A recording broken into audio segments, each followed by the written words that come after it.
Je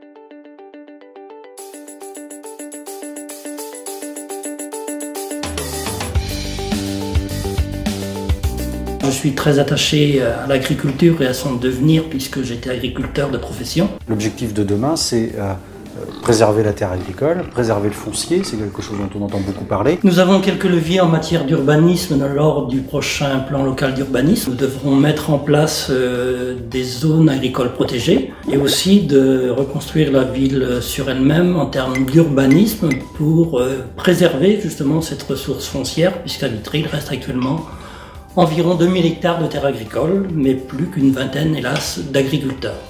Quand on est élu, il faut aussi avoir un regard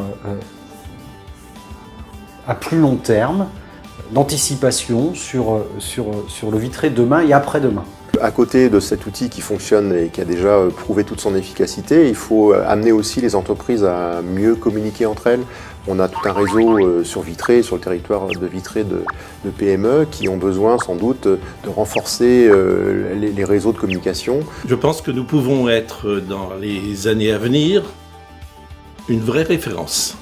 Habiter dans une ville avec un peu plus de 6% de chômage aujourd'hui est un réel atout, une réelle chance pour les citoyens de Vitré et leurs familles. Les entreprises c'est important, les entreprises c'est le poumon, donc il faut qu'il y ait ça pour amener de la richesse, pour amener de l'activité. Un bassin industriel est un bassin fragile, un bassin qui doit aussi pouvoir se renouveler. Dans le contexte actuel, je pense qu'il faut garder une vision sur le développement économique. Moi, j'ai cette chance-là, je travaille pour une entreprise de Vitré, donc j'ai été adoptée par une entreprise de Vitré. J'ai envie que d'autres personnes découvrent et aient cette chance-là un jour. Ouais. Pour rester vigilant, il faut s'assurer que l'emploi soit diversifié et qu'il soit renouvelé pour que tout le monde puisse avoir accès à l'emploi. Vitré est arrivé à un niveau de performance important, j'espère qu'on va le garder à long terme, de même que sa dynamique qui est connue et reconnue. On peut travailler sur aussi la mise en œuvre de start-up sur le territoire, peut-être en l'associant à des services innovants au niveau de la ville et en proposant justement des appels d'offres